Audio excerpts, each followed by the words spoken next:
លេខាធិការដ្ឋានរដ្ឋបាលសាលាដំបូងលេខាធិការដ្ឋានរដ្ឋបាលសាលាដំបូងគឺជាសេនាធិការឲ្យសាលាដំបូង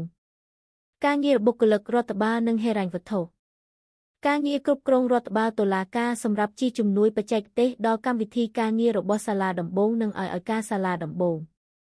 ការងាររៀបចំគម្រោងថវិកាជូនប្រធានសាលាដំបូងនិងព្រះរាជអាជ្ញាដើម្បីពិនិត្យនិងសម្រេចលេខាធិការដ្ឋានរដ្ឋបាលសាលាដំបូងតរាយការណ៍អំពីការងារបុគ្គលិករដ្ឋបាលនិងហិរញ្ញវត្ថុជាប្រចាំជូនប្រធានសាលាដំបូងនិងព្រះរាជអាជ្ញា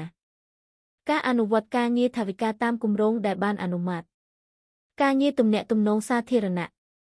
ការងារបញ្ជូនសាលក្រុមរបស់សាលាដំបូងជូនក្រសួងយុទ្ធភ័ពឲ្យបានទៀងទាត់រៀបចំនិងបញ្ជូនរបាយការណ៍ការងារបុគ្គលិករដ្ឋបាលនិងហិរញ្ញវត្ថុប្រចាំខែត្រីមាសឆ្មាសនិងប្រចាំឆ្នាំជូនទៅក្រសួងយុទ្ធភ័ព